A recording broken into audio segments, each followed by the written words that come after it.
Então, bom dia, boa tarde, boa noite. Vai depender do horário que estiverem vendo. Então, provavelmente já vou ter postado vídeo de robótica. Falar um pouco sobre agentes de IA.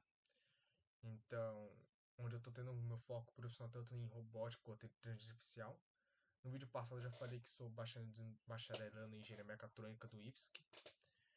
E tô na fase do curso, tô fazendo agora já as disciplinas de robótica. E meu objetivo também é mexer com agentes de IA, mexer com inteligência artificial e empregar na robótica. Atualmente sou estagiário em desenvolvimento de IA e estou mexendo e estou aprendendo e focando no meu estágio mexer com agentes de IA. Então vai ser um pouquinho mais bem elaborado, robótica ainda estou desenvolvendo. Então, mas mesmo assim, como eu vejo meus professores e outras pessoas erram, então eu vou apresentar erros, que é quando notarem, por favor, corrigir. A gente conversa e todo mundo sai aprendendo. O objetivo desses vídeos são aprendizado, tanto poder divulgar para pessoas que não são da área e pessoas que são da área, às vezes sai aprendendo. Então, o meu foco aqui é o aprendizado mútuo. Então, postar esses vídeos para buscar conteúdo e aprender com isso e passar para frente esse conteúdo. Então, vamos lá. E o videozinho parou aqui. Agora deixa ele rodar um pouquinho só para ser bonitinho. Então, o que a gente vai ver? O que é IA, então o que é inteligência artificial, o que são LLMs, o que e como desenvolver os agentes de IA, ferramentas, low code versus code, e as ferramentas low code e code ali que está ali, o N8N, Create LangChain, aplicações e expectativas. Então, o que é inteligência artificial? Aqui a gente tem dois pontos de vista. Que a gente vai ter um ponto de vista mais para a galera que está entrando, que é uma ciência para criar máquinas que aprendem com a experiência. Como assim? A inteligência artificial muitas vezes vai aprender na tentativa e erro. Então ela vai aprender a jogar xadrez jogando. Ela vai aprender a, vamos supor, jogar Mario jogando. Ela vai errar 1000 vezes até acertar um pulo. Ela vai errar 10.000 vezes até acertar um pulo. Então, assim, se você acha que você é um jogador ruim, imagine que a IA é muito mais ruim do que você. Aprender versus programar. Em vez de ditar todas as regras, o que quer dizer? Vamos supor, se eu tivesse que fazer um código do que a IA faz hoje em dia, eu teria um monte de condicionais que teria que ser estabelecido todas as possibilidades do que pode acontecer, que são as decisões que a IA toma. Então seria um código muito grande que nunca vai ser o suficiente. E o objetivo é identificar padrões invisíveis para nós, para tomar decisões autônomas. Então, quer dizer, essa tomada de decisões autônomas a gente não quer ficar intervindo muito, a gente quer que a IA seja autônoma, que ela tenha sua própria autonomia, que ela seja independente da gente. Que ela tome essas decisões sem ter que a gente entrar ali e falar o que ela tem que fazer. E de forma mais robusta, para quem tá, a definição formal dela é uma sequência de algoritmos matemáticos que aproxima sequência de algoritmos matemáticos complexos, que vão ser as funções de ativação, vão ser muitas vezes os pesos dos neurônios, aí entre outras muitas coisas que vai estar tanto na machine learning quanto no deep learning, que também não vai caber aqui, que seria aumentaria muito o vídeo para dizer cada parâmetro matemática, tanto a de função de erro, de propagação de erro, quanto função de ativação. Aí a gente teria muitas vezes tem que falar função sigmoide, função ReLU, então não cabe aqui. O treinamento, então a gente tem o treinamento do modelo, que a gente vai alimentar o modelo com dados até ele desenvolver os parâmetros internos, que é o que eu comentei, para minimizar o erro. E o modelo treinar recebe novos dados, inputs e gera previsões e classificações que serão nossos outputs. Aqui, o que são LLMs? LLMs são a nossa IA, mas essa inteligência artificial treinada com dados de escrita. Como assim? São dados de conversas, para poder conversar e interagir com nós. Então ali, são modelos treinados com vasta quantidade de textos para reconhecer, resumir e gerar linguagem humana. Em um aspecto geral, mais isso. Hoje em dia a gente pode utilizar esses LLMs para programação, tradução e principalmente desenvolvimento de agentes. Ali a gente tem a parte da parte que ela vai ter raciocínio, ela vai ter que ter um processamento de linguagem natural, que é uma matéria da ciência da computação, e muitas vezes ela vai ter respostas, vamos falar, de certo ponto originais. Se você fizer uma mesma pergunta para ela vai te entregar respostas diferentes, se mesmo se aplicar a mesma pergunta. Então vamos lá. O nosso agente de IA, muitas vezes a gente vai pegar esse SLM que a gente tem, que vai muitas vezes ser um chatbot, então que vai conversar apenas com a gente vai querer que ele execute funções do nosso dia a dia. O que seria? Vamos supor, eu quero preencher uma planilha com base de dados na internet. Quero preencher uma planilha com dados de imóveis de Itapema. E eu não estou muito afim de fazer isso na mão. Então eu vou gerar um agente de IA, vou fazer esse LLM, pesquisar na internet, entrar no Google Sheets e preencher cada coluna e linha de uma tabela para mim, que vai servir para às vezes para eu entregar para um cliente ou fazer um treinamento de outro modelo mais específico. Mas no lugar de eu ter que fazer isso na mão, eu elaboro um agente de IA com a ferramenta de pesquisa e também com a ferramenta de acesso ao Google Drive, melhor, Google Sheets. Ali está uma explicação um pouquinho mais do que é ferramenta, sobre os agentes, chatbots. Mas o aspecto já muitas vezes é isso: é eu pegar esse LLM, entregar ferramentas para ele poder executar em um workflow, tá numa zona de trabalho,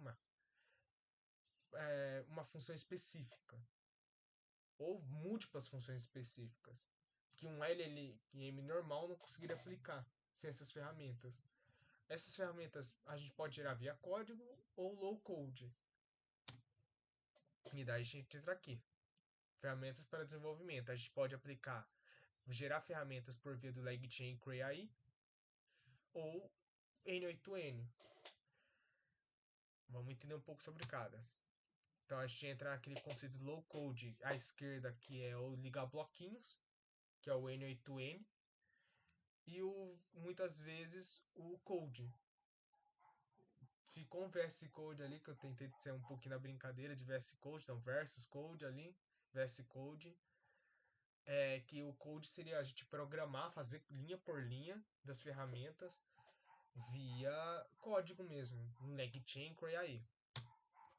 Então vamos pegar os pontos fortes do N8N. O N8N ele é fácil de executar. Ele não tem um nível de curva muito alto de aprendizado e tem muito material na internet hoje em dia que mostra como se fazer. E hoje em dia dá para falar que ele não tem um gasto. Você tem uma máquina boa, você consegue rodar muitas vezes ele na sua máquina. Não sei se estão vendo o cachorro mas tá latindo. A curva de aprendizado, como eu falei, é de boa, a aplicação são mais rápidas de serem elaboradas, você consegue fazer um agente de RAG em questão de um dia, o que às vezes fazendo com código você demoraria na mão, sem usar nenhuma IA para te ajudar a fazer todos os arquivos, demoraria um mês, 2 meses ou até mais, depende da robustez da aplicação. O ponto que muitas vezes a gente vai entrar agora na parte dos pontos contras é que o N8N é fácil de fazer, ele consegue fazer boas aplicações, mas ele não consegue escalar. Se eu quiser evoluir mais o projeto, às vezes começa a se tornar muito mais complexo. E às vezes o N8N não consegue entregar essa robustez. Coisa que no código a gente consegue sempre fazer. Tem uma complexidade de instalar ele localmente, vai ter que entender um pouco de Docker para rodar ele local. Ou você pode pegar com custo usando o N8N da própria plataforma N8N, que você paga R$ 120, ou usando o Cloud, um Cloudflare por R$ 50 e vai ter o N8N, o Supabase e um Evolution API. O nosso Cray IA. Essa acho que das ferramentas que hoje eu mais estou mexendo. Hoje já tem bastante conteúdo documentado, mas não vejo muito no YouTube. Então, desenvolvimento de multi-agentes. Então, a gente consegue fazer múltiplos agentes. E o mais divertido aqui, além de fazer múltiplos agentes, esses agentes vão ser no Cray. A lógica é de fazer múltiplos agentes e esses agentes interagirem entre si. Como assim? Eu estou fazendo um agente de código e um agente de verificador. Então, o verificador vai ficar olhando a produção do código e vai falando o que tem que ser feito de melhoria. Eles vão se intercomunicando. Coisas que o LegChain sofre um pouco e o N8N é mais difícil de você elaborar. Dá para elaborar, mas aumenta a complexidade do workflow e muitas vezes que a gente aumenta a complexidade do workflow tem o perigo de quebrar, dar um bug ali. Agentes que se comunicam durante a execução. A gente tem muitas ferramentas voltadas para desenvolvimento de workflows, porque ele tem a parte de documentação de fluxo, tem a parte de documentação de processos. Então, o Cray ele está desenvolvendo muitas ferramentas como se ele estivesse tentando pegar a lógica do N8N e transformar em código. Então, a parte de workflows, nessas zonas de trabalho, ele tenta trazer em formato de saia do N8N e venha para a gente que você consegue fazer. Mas e você vai ter um controle melhor, mas o controle que o Create dá é muito bom. Você consegue muitas vezes ver o que está dando problema no seu fluxo de trabalho, que é o workflow. Então, você consegue muitas vezes ver se o fluxo de trabalho, se ele der problema, você consegue continuar da instância que ele está funcionando.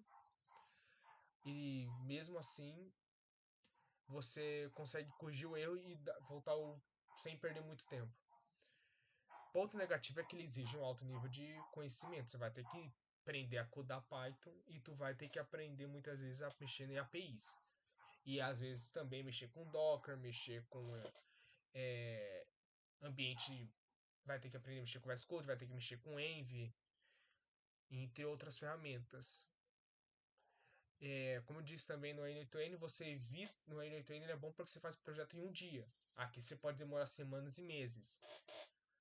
E ela é uma ferramenta um pouquinho mais rígida. Como assim? Igual o C e o C++, que se você erra uma coisa que às vezes o Python veria que está errado, mas ele deixa passar, aqui ele não vai deixar passar. Aqui, se você não colocar o formato que ele pede, ele não vai deixar passar. Principalmente assim, tá na sua env, você colocou... coloquei Anthropic API Key, ele vai permitir. Anthropic Key API não vai permitir. Anthropic Key não vai permitir. O código vai te retornar um log de erro. Ou um erro, se preferir dizer. E o LangChain. O LangChain ele é é um framework mas bem assim, potente. Ele veio antes do Cray. O Cray aí ele foi desenvolvido com base no LangChain. O Cray aí roda em cima de um LangChain. Mas o LangChain já poderia começar com os pontos negativos, vamos esperar um pouco para os pontos fortes. Ele é bom para desenvolvimento de um único agente ou com agentes com subagentes. Como assim? Um único agente dá para entender que você vai fazer só um. Os subagentes é como se você fizesse um agente controlando outros agentes. Então, um agente chefe ali controlando outros agentes, ele vai mandar um fazer, ele vai esperar esse agente fazer e vai pegar a resposta. Dá para fazer em paralelo, sim, como o Cray, mas vai ter um grau, vai ter um alto nível de complexidade e mais trabalho, mas é fazível. E pode ser que não chegue no mesmo rendimento do Cray. Ele é relativamente mais simples porque ele não tem tanta versatilidade. Assim, ele tem a parte de workflows, mas se você pegar até mesmo a documentação, comparar as duas, o Cray tem uma ótima documentação. Mas como eu falo, ele é mais simples e ele vem para solucionar o problema de desenvolvimento de agentes e de ferramentas, o LangChain. Então, assim, o LangChain, se você for fazer um agente, ele vai ser perfeito para o seu caso.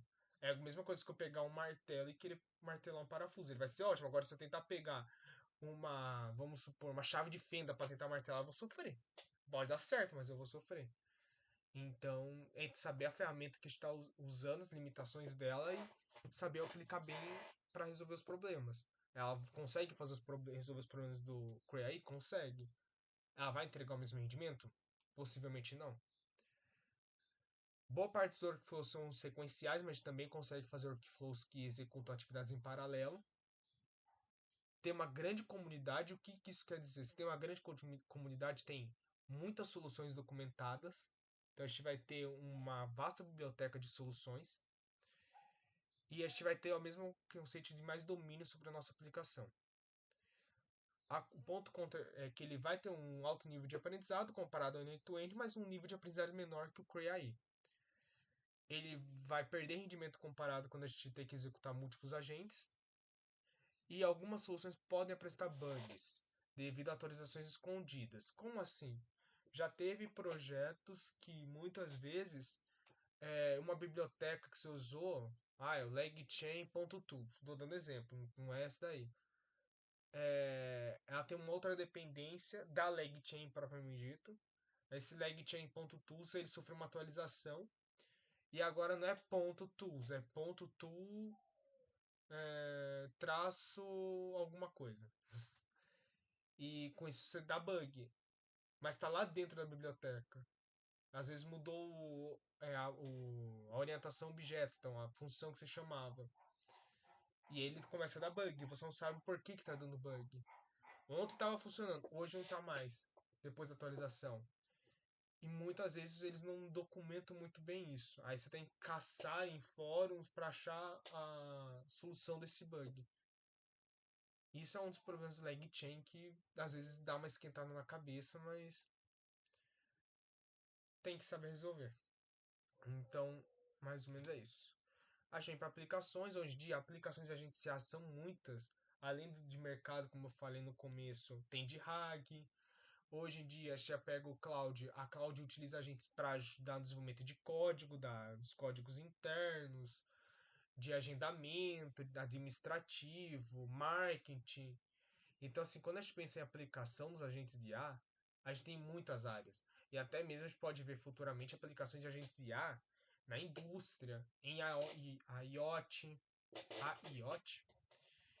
porque imagina, você pode desenvolver um agente que ele vai abrir a janela toda vez que dá às 8 da manhã, mas ele tem que verificar a condição climática antes. Então, ele pode se comunicar com uma ESP.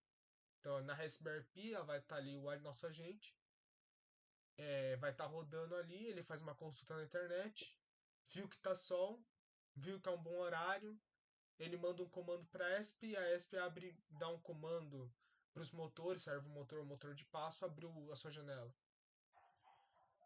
E você faz uma casa automatizada usando o Cray AI, vamos supor, a Fast API, tendo uma ESP, não precisa ter mais Raspberry Pi, pode ter o computador ligado e pronto. Acabou. Você tem uma janela automática na casa.